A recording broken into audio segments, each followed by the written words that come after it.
Let me take you back to a time in which Milli Vanilli, Vanilla Ice, New Kids on the Block, The Cosby Show, Family Ties, Dippity Doo Gel, Rave Hairspray, Aquanet Hairspray, all of that was a part of this time period. That's me. This is me. Because, as the saying went when I was younger, the higher the hair, the closer to God. And I think I was kind of close to that, right? So this is my hometown of Blacksburg, Virginia. If you know anything about Blacksburg, Virginia, you should know this. We're a town adorned in maroon and orange, and we are the ACC champs. So go Hokies, right? So within this small town of Blacksburg, Virginia, one thing was tried and true. The teachers poured into their students. I was poured into and molded by Mrs. Fain, Mrs. Chisholm, Mrs. Fuller, Mrs. Stipes. They created who I am today.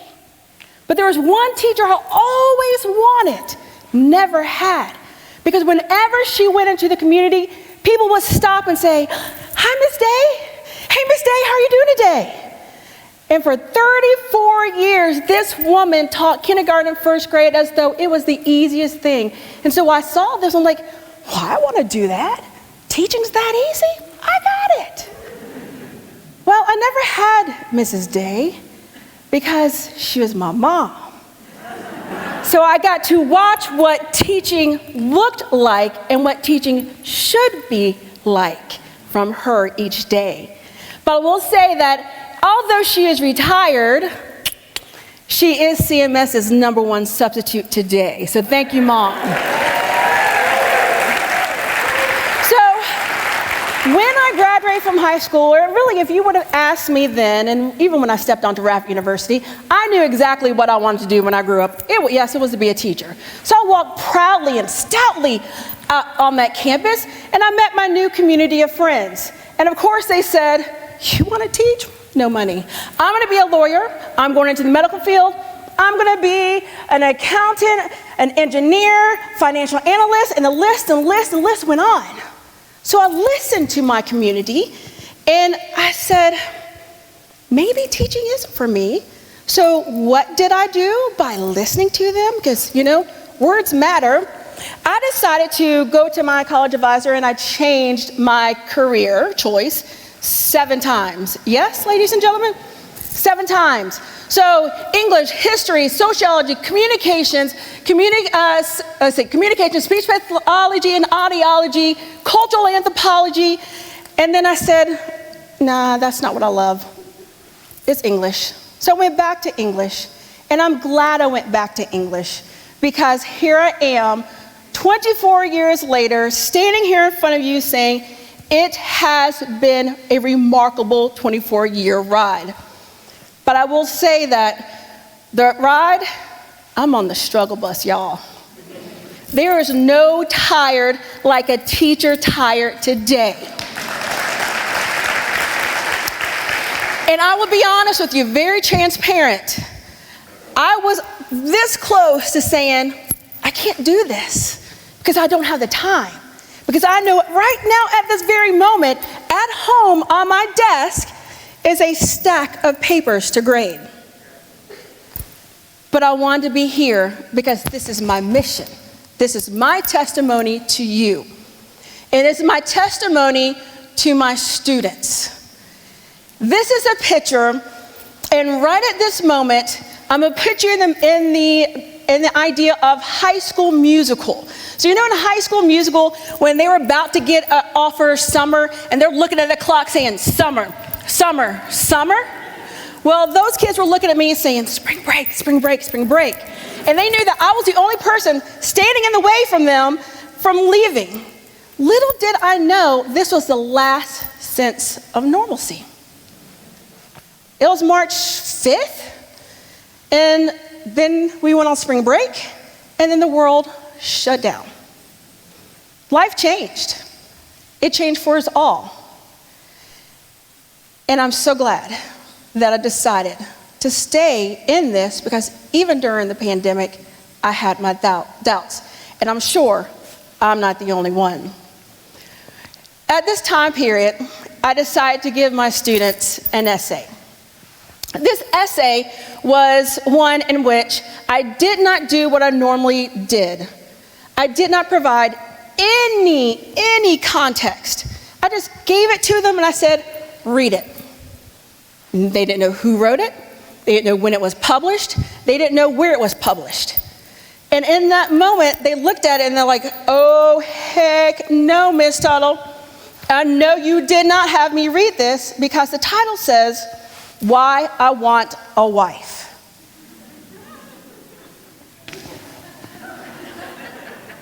Now, I know I'm not that kind of wife, sorry honey, where this author listed because the author said, I want a wife who will have the house cleaned. I want a wife that will cook and have the dinner on the table when I get home.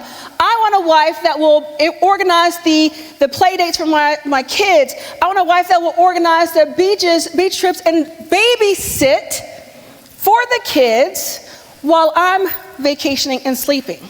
Now, of course, like any great teenagers, because 11th graders, 16, 17-year-olds, they love to debate. They said, oh, no, this ain't happening. Who wrote this? Who do I need to call? And I said, well, you can't call this author, and I don't know why you're so mad, because the author is actually Judy Brady. Judy Brady wrote this in 1971 as a way to say to fellow women, hey, I hear you, I see you, I understand you, I get it. I too am in that situation with a lot of duties and responsibilities, and it's hard. So this was an essay that she wrote in Miss Magazine, because of course only ladies are reading Miss Magazine at the time. It was 1970s in which that was what women are supposed to do. That was their duties. And so I heard from students saying, wow, I get that, I get it. Well, one student said, I want a cheeseburger, Miss Tuttle. And we're like, aha, cheeseburger, yes, Shake Shack, Five Guys, Hardee's, Burger King, they have the best. And she's like, you're not understanding me the way you all misunderstood Brady. I want a cheeseburger because what you don't understand is I haven't had one for the longest time. Because as a young woman, I'm not supposed to eat a double cheeseburger, milkshake, and a large fry. She's like, I want it because that is a duty and responsibility I need. And it's like one of those moments of, wow, I get it. So I decided to write with my students. And so I said, let me think about the duties and responsibilities that we as teachers encounter. So of course, coach, counselor, mother, father, club advisor, community leader, school rep, we have to grade papers, we write lesson plans, we attend all kinds of PLC meetings. We have to go home and fix dinner for our families unless you have a husband at home that's going to fix it for you. And then we have to call parents, and then on top of that, we have to teach all our students to the best of our ability every single day with a smile on our face and not even think twice. We do it. We carry a luggage that no one else can understand but us. So it got me thinking, Kim, what is it that you really, really want as a teacher? And then I thought, well, the one word I want so bad took Aretha Franklin all the way to just become Aretha. And that's respect. I want respect because here's what it entails. Not long ago, the entire world shut down to this global pandemic. And we birthed this nails down the chalkboard phrase, y'all probably know it, unprecedented times. May we dig a hole and cover that phrase up. At that time, teachers were revered as great leaders. We were heroes. They shouted and said, pay them more. They deserve a raise. Oh my goodness, they are true frontline workers. We were. We didn't think twice about it because in the drop of a hat, turn of a dime, we changed our classroom up and made a classroom in our homes for your kids, all kids, our own kids. So I want respect for my profession so that when I ask my own children, what is it that you want to do, Morgan and Danielle, when you grow up, that they proudly say, I want to be a teacher like Mommy, like Daddy, like Gibby, like Sissy, like Uncle Dougie, like Aunt Dana, like Uncle Charles, Uncle Jimmy, and Nanny. That's what I wanted them to say. But instead they say, yeah, okay, y'all don't make any money for what you do. I'm not doing that. I want professional respect so that when I do take my family out at a restaurant or we do go to the mall, I don't see my fellow peers and colleagues working 2 and 3 extra jobs just to make ends meet.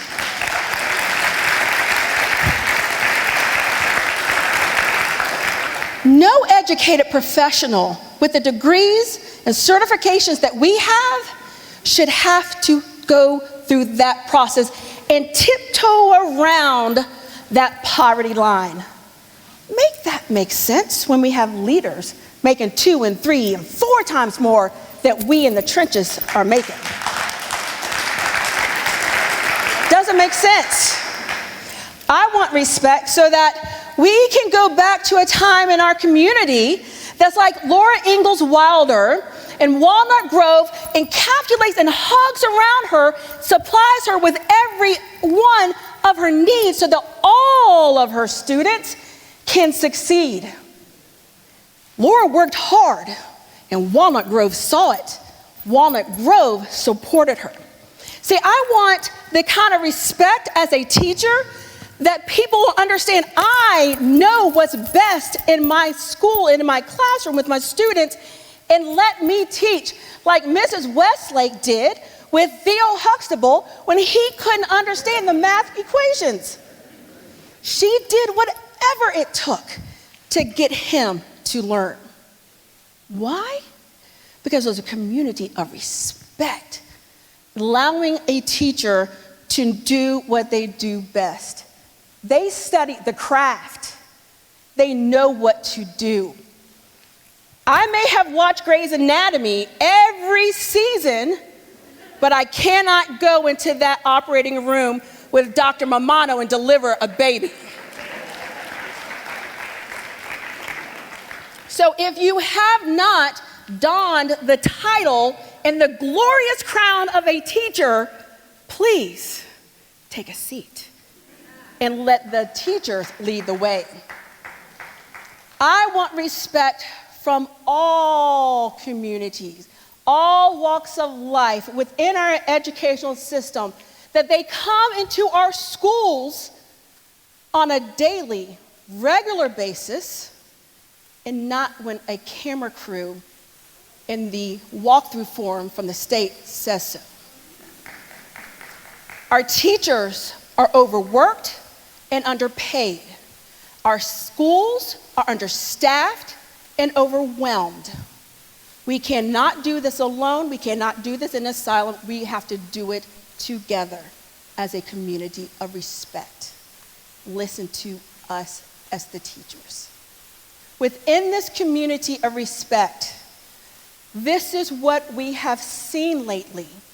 It is harsh on us. It is hard on every teacher to hear words of people leaving, our friends leaving, our colleagues leaving. You see, when it comes to new teachers, 50% of our baby teachers leave within the first 5 years. We can't have that happen anymore because who's going to be left for our babies? A computer can't teach to the heart of a child the way we can. we need to take care and respect our teachers. When we have this community of respect, and we look at the alarming numbers that are out there, and you look at 8% of the teachers are leaving worldwide. 8%, if we bring that into our beautiful community of teachers, we have a little over 19,000 teachers, staff, administrators, leaders. That 18%, that's like 1,400. We can't mess with 1,400 being removed from educating tomorrow's kids. And then you take that 17, 18,000, 19,000 amount of staff members, and then look at, we have 9,000 teachers in this glorious system of CMS. 8%, that's over 700 teachers. I can't lose 700 of my colleagues anymore. I want professional respect. We deserve that professional respect. As a community, we've got to come together. Advocate for us, advocate for each other, advocate for our babies. They deserve a future that we grew up on. Because Whitney Houston said it best, right? I believe our children are our future. Teach them well and let them lead the way. Show them all the beauties that they possess inside. Give them the strength and pride to make it easier. Let the children remember about the laughter that remind us how it used to be. Remember how it used to be, so that when we have our kids back in the school and they're leaving Zoom and they're now excited to be right here in our classroom and they're the first ones meeting us, or let them, when you have that community respect and you have students dressing up as your favorite actor, right? Or dressing up as your favorite book, that idea of respect has been built within our community.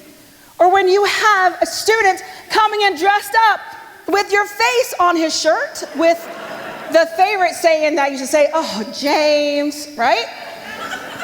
And you have students who will stay at school at 7 and 8 o'clock at night just to create a community of respect in our school. Every school has that. Every school has teachers like that, students like that. So I say, when it's time to retire, and I sign my name on that dotted line, Kimberly Day Tuttle. I hope and I pray by then that respect for my beloved profession is there. And when it is there, I will proudly stand at my door for one very last time and tell my students, be blessed, be safe, be wise, make good decisions, but the doors to my room are now closed. Because my God, who wouldn't want to be a respected teacher? Thank you.